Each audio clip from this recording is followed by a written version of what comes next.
few days ago, I spoke of watching the movie The Invitation, and I didn't give away anything that happened in the movie because I wanted people to see it without the spoilers, because I didn't get the impression that it's a widely watched film, and I think it's worth seeing, just because it's very well made, and also because of the themes that it presents, which are very interesting to me. And I titled that last video The Invitation, A Vision of Hollywood Apocalypse, because that's what it is. What happens in the movie, and by the way, there will be spoilers in this video, which I think I will make sure to put in the title.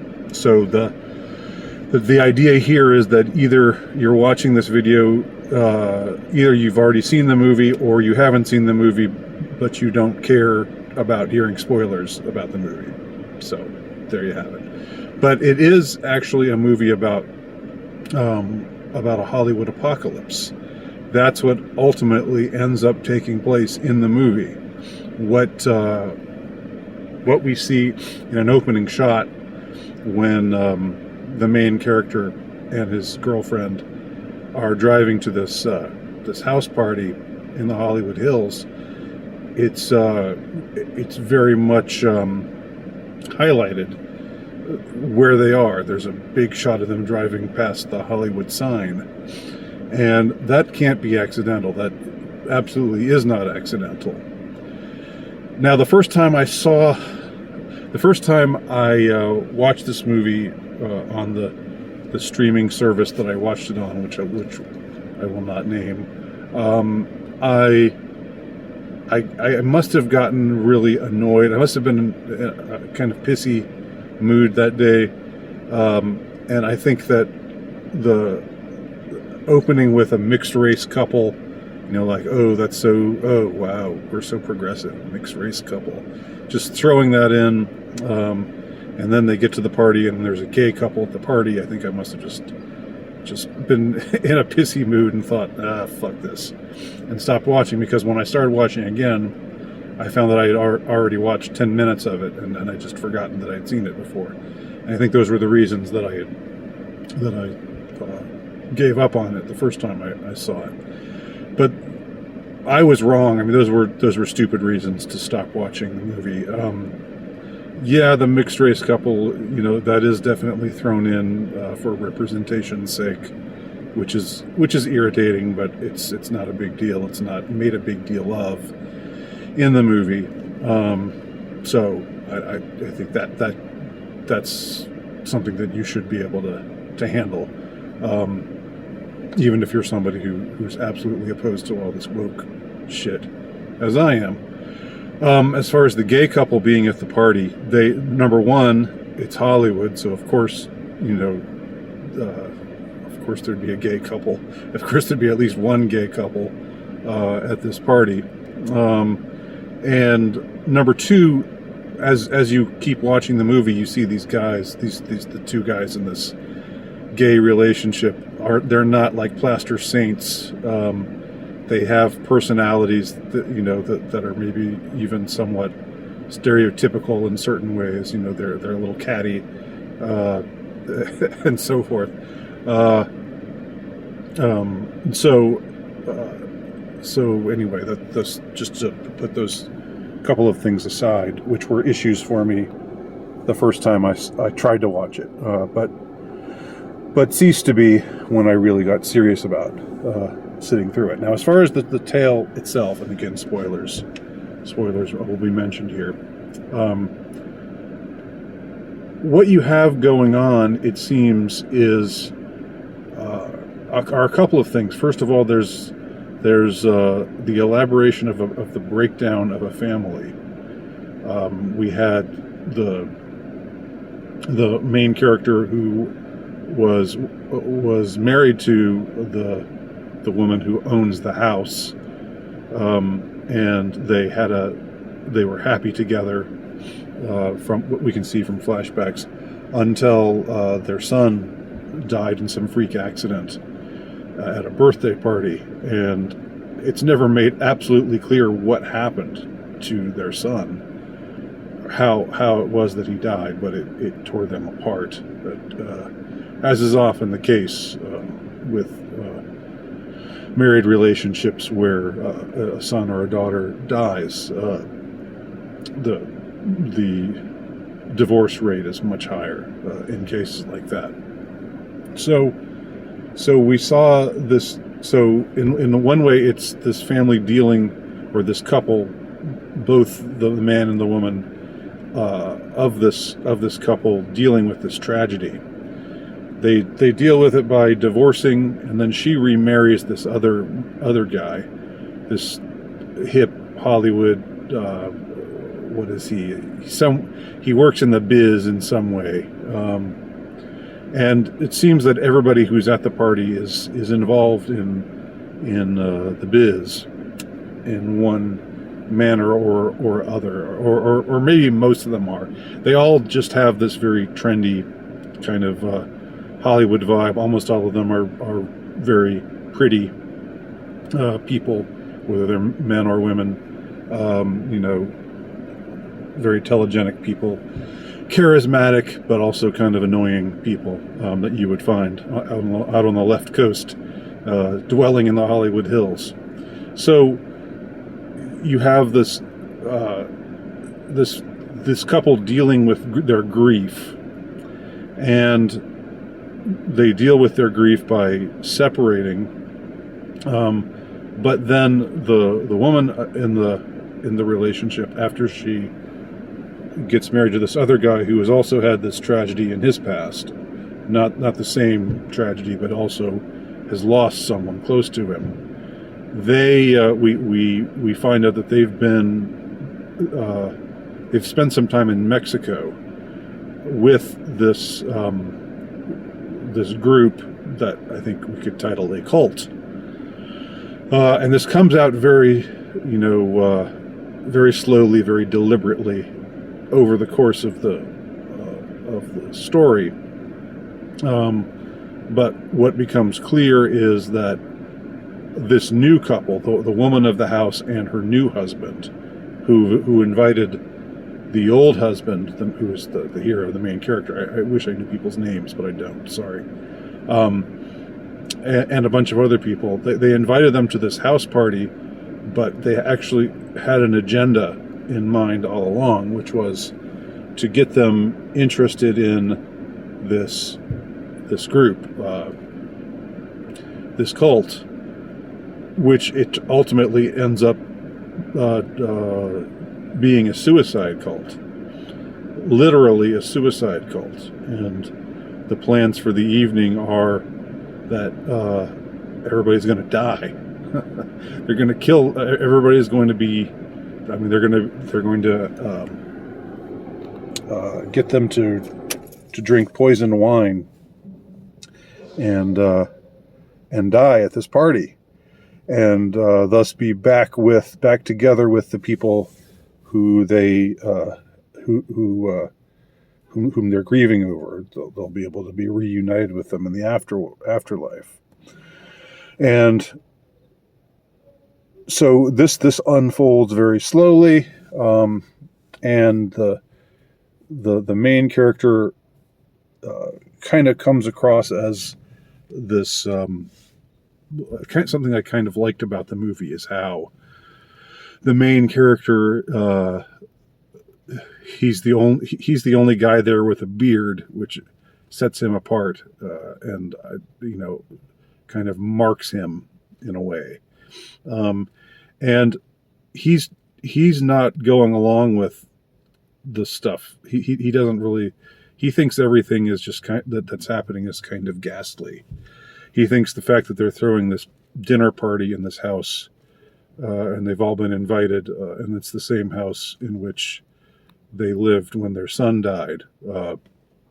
He just finds that to be highly inappropriate, and all along he's not playing along with things. He's not going along with things. He thinks that something is off, something is amiss. But he comes across as just being this sourpuss he comes across as being this, I don't know, spoil sport, party pooper, and he gets like a bunch of the other party guests say this to him, including the new guy, the man who's now married to the woman that he used to be married to. So he says to him something like, you're freaking people out. And I can attest to, I remember being in situations like that, where you are, I hate the term gaslit or gaslighted. It's so overused, but it's something like that. It's like if you have a problem with things, if you're not really down with what's going on, and you say so, and you make certain remarks here and there where you question this, that, or the other thing, then people really turn on you, and we see that happening in the movie. So it's partly this guy, being the outsider in this group, but sticking to his guns and seeming like a lunatic at one point. He seems like a lunatic at one point just before he's proven right.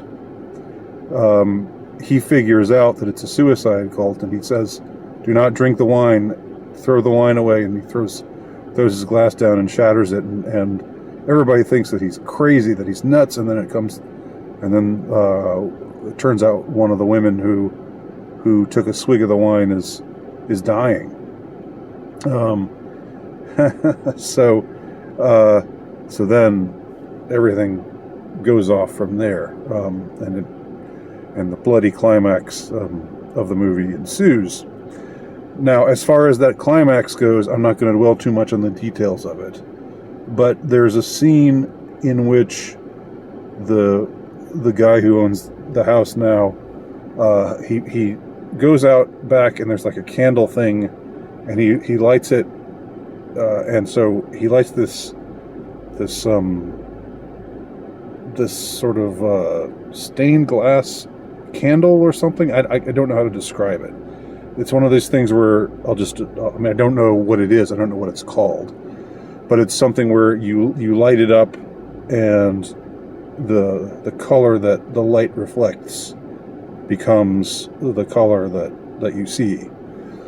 So it's red. So he lights it up, and so there's this red light outside of their house.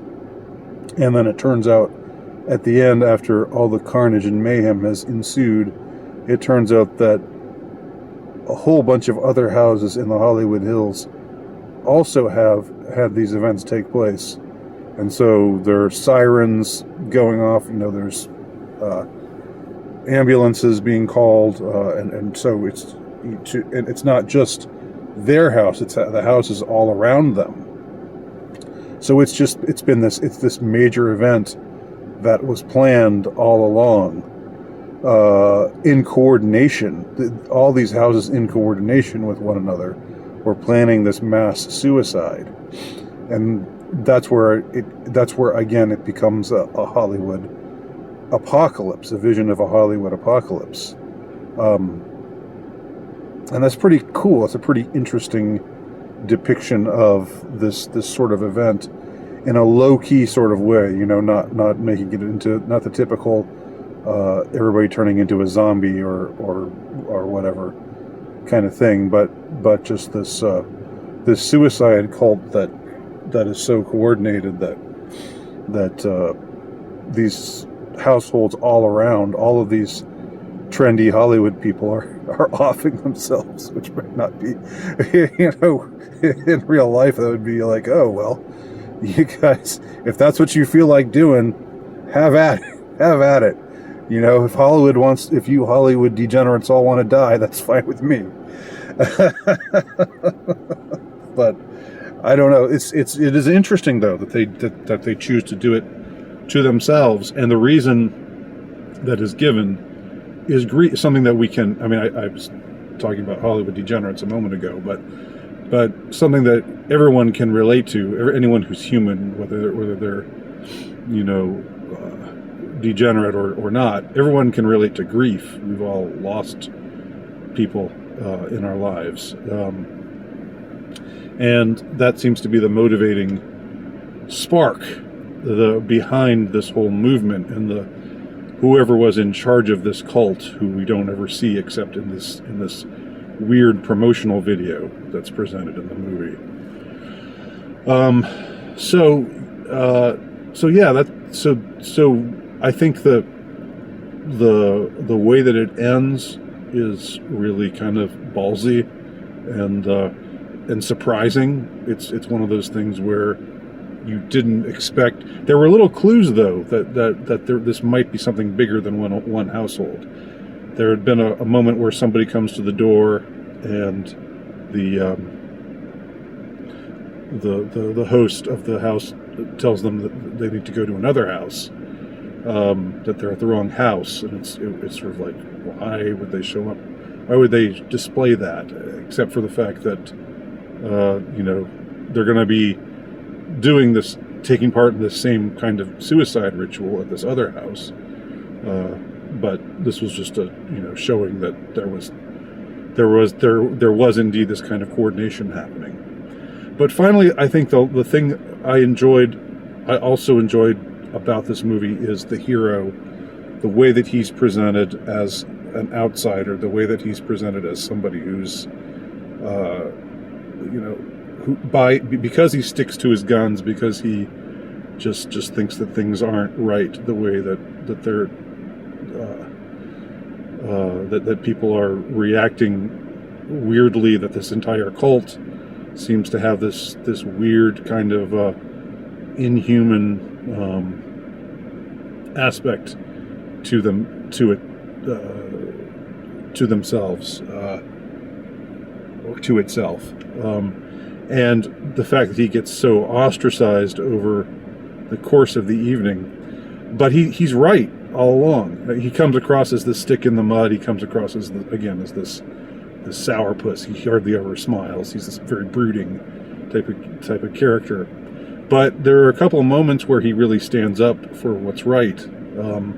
There's a moment where a woman is so freaked out by what's going on at the party, after this one guy has confessed to killing his wife, which is a pretty major scene. That's a very intense scene. This one guy who just shows up, who's very conspicuously different from any of the other guests, in that he's not very good looking, and he's maybe like 10 or 15 years older than everybody who's there, and he's bald. He's this great character actor, whoever plays him, is somebody that I've seen in some other things before, but I don't know his name. But he talks about how he and his wife got into a fight, and he accidentally, he pushed her down and she hit her head, and he accidentally killed her. And after that happens, this girl says, I'm not comfortable, I want to leave. And the host tries to talk her into staying. And our hero says, look, she wants to go, let her go. And so that's a pretty righteous moment on his part. There's also a part where where the host of the house, the man who's now the man of the house, locks the front door from the inside, and he says, "Why are you doing that? Why are you locking the door from the inside?" And sort of draws attention to it, and it makes for an awkward moment, and people think that the bearded brooding one is making a mountain out of a molehill, is being an asshole, for making such a big deal about this. But he has a good point. Why is he doing that? And he gets him to unlock the door. Although, as we find out, the intention is that nobody leaves. Nobody there gets out alive, because that's the design of this cult. They're going to take people down with them. It's very Jonestown-esque in that sense. except not Jonestown involved, lower class, mostly black people. And this involved these elite Hollywood types who were mostly white, but still same sort of idea, same kind of notion of drinking the Kool-Aid, in this case drinking the wine. so all in all, very interesting movie, very well worth seeing. I'm glad that I saw it. I don't know any of the cast really. The director doesn't ring a bell. The writer doesn't ring a bell. I've heard some other things that they've done. It's one of those things where you kind of wonder if talented people, have to hide their talent have to hide their light under a bushel because the system wants them to make crap. I just wondered that after Joker, after the director of Joker, who had never done anything like Joker before. Absolutely, his repertoire or his IMDb page was just all silly, raunchy comedies, and suddenly he's making this movie, this great movie, this movie that I believe is a piece of cinematic art. Same applies here. With the writer, with the director, none of them really stand out as far as their prior work. But maybe again, if you're in the system, to be able to operate within the system, you have to simply do what you're told, and then you have a passion project that you're maybe eventually they kick you a little bit of money to make your passion project if you're a good little boy or girl for a certain length of time. Who knows? But that's all Hollywood, and this movie is all about Hollywood self-immolating. So that's finally, I guess, what I find so compelling about it. Hollywood will burn, as I said before in a prior video. Thanks for watching. My name's Andy Nowicki. Check out my work at altrightnovelist.com.